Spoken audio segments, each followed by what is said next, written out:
घुटने की कटोरी यानी पटेला बार बार उतरना अच्छी बात नहीं है। इसके वजह से आपको हर कदम में डर बैठा रहता है। कभी भी घुटने में लचक के वजह से आप गिर भी सकते हैं और चोट खा सकते हैं। इसको नजरअंदाज किया तो बार बार पटेला डिस्लोकेशन होने के वजह से नी आर्थराइटिस चालू होके घुटने में हमेशा दर्द रह भी सकता है। हेलो दोस्तों, मैं doctor Nagendra Prasad, sports injury and arthroscopic surgeon, आपको क्रूशिएट्स में स्वागत करता हूं। आज हम बात करेंगे घुटने की कटोरी बार बार उतरना यानी पटेला डिस्लोकेशन क्या होता है, इसका कारण क्या है और इसको कैसे ठीक करें। अंत तक हमारे साथ बने रहिए और हमारा चैनल को सब्सक्राइब करें।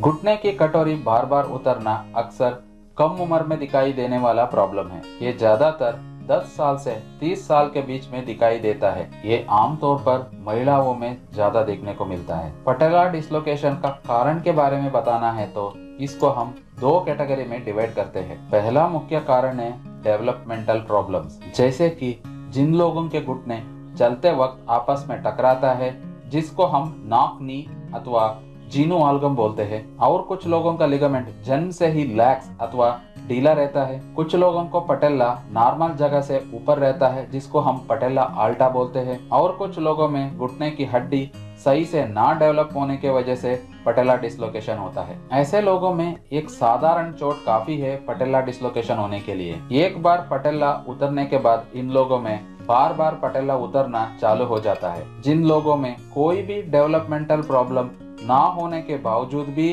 पटेला डिस्लोकेशन होना, इन लोगों में पटेला डिस्लोकेशन चोट के समय घुटना गलत तरीके से घूम जाने के वजह से और रोड ट्रैफिक एक्सीडेंट के वजह से हो जाता है। इस सिचुएशन में आपका उम्र 20 साल से कम है तो फिर से डिस्लोकेशन होने का चांसेस ज्यादा है। जब पहली बार डिस्लोकेशन होता है उस समय MPFL लिगामेंट टूट जाता है। ये MPFL लिगामेंट घुटना मोड़ते समय पटेला को अंदर की तरफ खींच के रखता है। एक बार MPFL टूटने के बाद घुटना मोड़ते समय पटेला बाहर की तरफ भागने लग जाता है। इसके वजह से फिर से पटेला डिस्लोकेशन होने का संभावना बढ़ जाता है। ज्यादातर लोगों में पहली बार पटेला डिस्लोकेशन होने के बाद पटेला अपने आप ओरिजिनल जगह पर आ जाता है। कुछ लोगों को पता भी नहीं चलता है कि पटेला डिस्लोकेशन होने के बाद अपने जगह पर वापस आ चुका है। एक बार MPFL टियर होने के बाद पटेला की बैलेंस बिगड़ जाता है।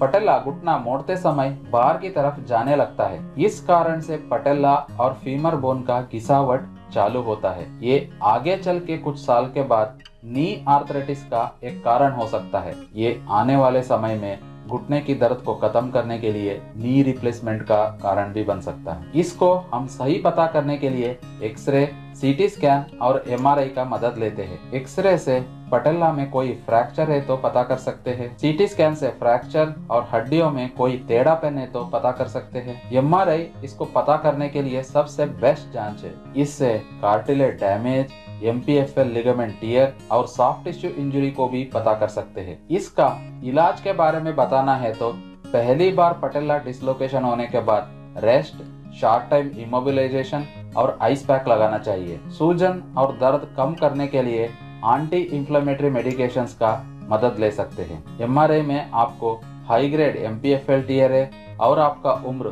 30 साल से कम है तो आपको MPFL रिकंस्ट्रक्शन सर्जरी की जरूरत है। वही आपका एज 30 साल से ज्यादा है और पहली बार पटेला डिस्लोकेशन हुआ है तो ज्यादातर लोगों में सर्जरी की जरूरत नहीं होती है। अगर आपका पटेला एक बार से ज्यादा डिस्लोकेशन हुआ है तो किसी भी उम्र पर आपको सर्जरी करानी ही होगी। जिन लोगों में चलते वक्त घुटने आपस में टकराते हैं और बचपन से ही हड्डी में टेढ़ापन है, उन लोगों में MPFL के साथ इसको भी सही कराना चाहिए। सब लोगों का पटेला डिस्लोकेशन एक जैसा नहीं होता है, इसलिए इलाज से पहले हमको बहुत सारे बातों को ध्यान में रखना होगा। हमेशा एक स्पोर्ट्स इंजरी स्पेशलिस्ट को दिखा के एक ओपिनियन लेना चाहिए। अगर आप भी इसी समस्या से परेशान हैं तो नीचे दिए हुआ नंबर पर अपना MRI भेजकर फ्री एक्सपर्ट ओपिनियन ले सकते हैं। धन्यवाद।